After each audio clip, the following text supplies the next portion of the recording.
Pornography থেকে বাঁচার উপায় কি? ডাক্তার হয়ে চোখের হেফাজত করার উপায় কি?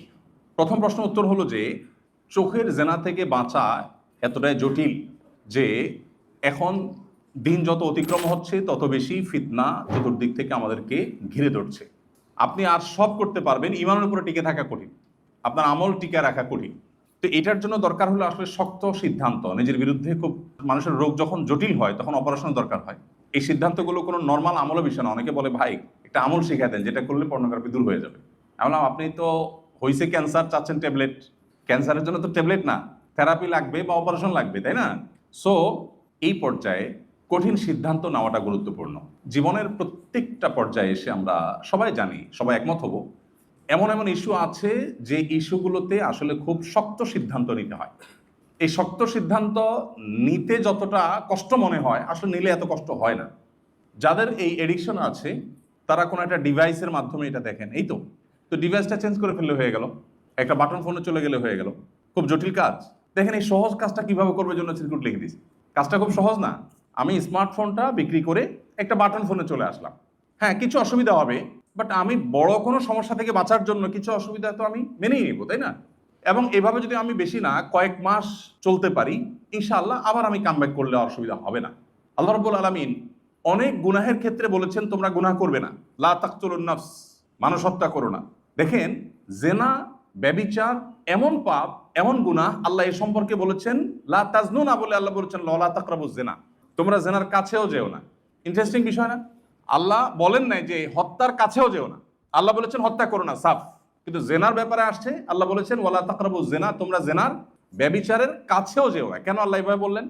কারণ এই জিনিসটাই এমন, আল্লাহ তো সৃষ্টিকর্তা, তিনি জানেন তার সৃষ্টির দুর্বল জায়গা কোথায়। তিনি জানেন যে জেনার কাছাকাছি গেলে সে ব্যাক করতে পারবে এর সম্ভাবনা খুব কম, রিস্ক এখানে অনেক বেশি, এজন্য কাছেও যেতে নিষেধ করা হয়েছে। এখন আমরা অনেক সময় বলি না আমাদের মন পরিষ্কার, হুজুরদের মনগুলো সব ছোট, হুজুররা খুব লেম চিন্তা করে। কেন এত পর্দা রদ্দা করতে হয় ভাই? মনের পর্দা বড় পর্দা, মনের পর্দা বড় পর্দা। এবং এই জায়গাটাতে বিশেষ করে আপনার বেশিরভাগ মানুষ মনে করে কেন মা বোনের মতো দেখা যায় না, পরনারী কেন এত পর্দা মেনটেন করতে হবে? ওই যে কয়েকদিন আগে না শুনছেন যে কোন একজন স্টুডেন্ট আপনাদের মতোই বাইরে যাবে, সে টাকা জমা দিতে গেছে ব্যাংকের বুথে, ওখানে রিসিপশনে মহিলা ছিল। বেশ ঘটনাটা সারা দেশে ব্যাপক আলোচনা জন্ম দিয়েছে, টকশোগুলোর বেশ গুরুত্বপূর্ণ টপিক হয়েছিল এটা।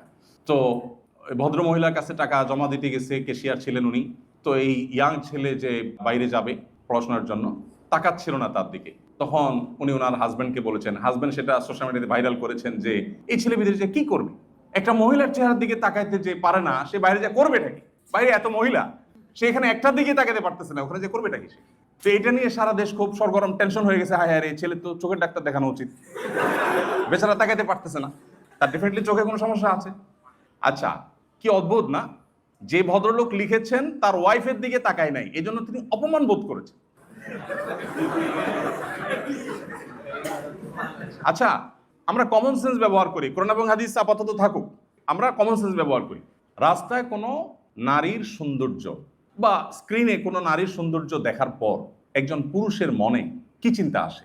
আল্লাহর কি অপরূপ সৃষ্টি, সুবহানাল্লাহ, ফাতাবারাকাল্লাহু আহসানুল খালিকিন, আল্লাহু আকবার। এই চিন্তা আসে? এই চিন্তা আসে? আপনি যদি বলেন না আমার তো এই চিন্তাই আসে, তাহলে আপনার এই গ্রহে বসবাস করা উচিত না। আপনার হয় কবরে চলে যাওয়া উচিত, তার নাহলে ডাক্তার দেখানো উচিত। আচ্ছা ভাই, যেটা বলছিলাম, এখন আপনারা সবাই যেভাবে হো হো করে হাসলেন, এই হাসিটা আমার দরকার ছিল কথাটা বোঝার জন্য। এই হাসিটা প্রমাণ করছে যে আপনারা সবাই জানেন, এটা ওপেন সিক্রেট, যে কোনো নারীর খোলামেলা শরীর, চেহারা, সৌন্দর্য দেখার পর পুরুষের মনে কি চিন্তা আসে এটা আমরা সবাই জানি। কেউ যদি বলে না না ভাই আমার এসব চিন্তা আসে না, তাহলে আমরা তাকে নিয়ে বরং হাসাহাসি করবো, তাই না? এটা তো বাস্তবতা। ওকে, এবার কেউ তার বউ, তার বোন, তার ফ্যামিলির কোনো মেয়ে, অন্য কেউ তার দিকে তাকালো না, সে অপমান বোধ করছে। তার চয়েস নিয়ে আমার আলাপ নাই, কিন্তু আমার আলাপটা হলো যে কমন সেন্স কি বলছে, যে তার ওয়াইফের সৌন্দর্য অবলোকন করে কেউ তো এখানে আল্লাহর সৃষ্টি রহস্য আবিষ্কার করতে যাইতো না, নিশ্চয়ই সে মনে মনে জেনা করত। কি বলেন?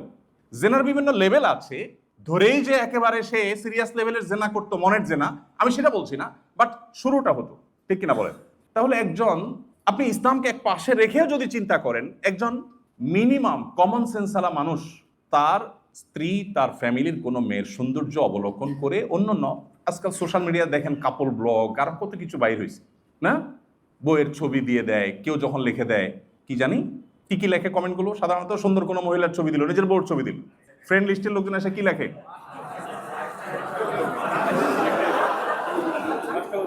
আচ্ছা যেই সব বলার দরকার নেই আমাদের, যে শব্দগুলো ব্যবহার করা হয় এই শব্দগুলো দেখে সে আবার রিপ্লাইতে লেখে থ্যাঙ্কস ভাইয়া। আপনি রুচির দুর্ভিক্ষটা খেয়াল করছেন? মানে সে রিপ্লাইতে বলছে থ্যাঙ্কস, তাকে যে কি বলছে এটা তর্জমাই সে করতে পারে না, তার বইয়ের ছবি দেখা। দেখেন এই কথাগুলোকে আমাদের অনেক বন্ধুরা মনে করে এই বেটা হুজুররা না, ওই যে একটু আগে বললাম হুজুররা না, এদের চিন্তাধারাগুলো এত নিচু। এখন আমার কথা হলো যে ভাই, আল্লাহ তাআলা সৃষ্টিগতভাবে প্রকৃতিগতভাবে তৈরি করেছেন এমন যে নারী পুরুষ একে অন্যের প্রতি আকৃষ্ট হবে।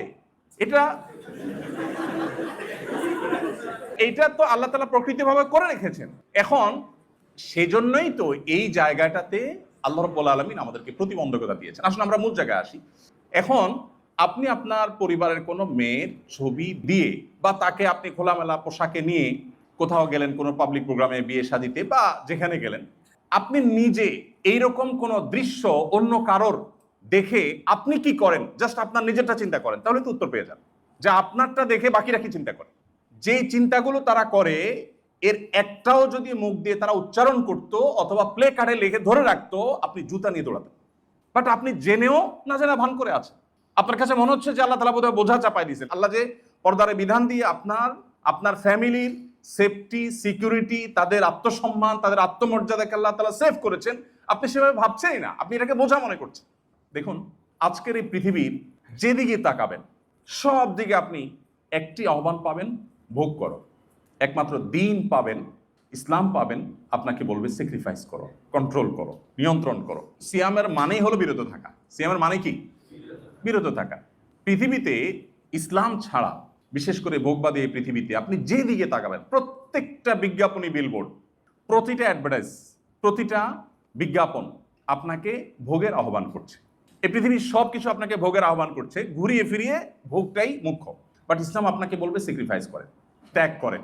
স্যাক্রিফাইস এবং ত্যাগের এই মানসিকতা যখন মানুষ তৈরি করতে পারে, তখন তার মধ্যে সুখের আসল ঠিকানা তার মধ্যে চলে আসে। আর ভোগ মানুষকে এমন একটা জায়গায় নিয়ে যায়, তাকে সারা জীবন হতাশার সমুদ্রে নিয়ে যায়। বা যেভাবে মনে হয় যে ভোগ শেখাচ্ছে, সেও ভোগ করতে উৎসুক হচ্ছে, এতে মনে হয় সে সুখের দিকে যাচ্ছে, আসলে সে আস্তে আস্তে হতাশার দিকে যাচ্ছে।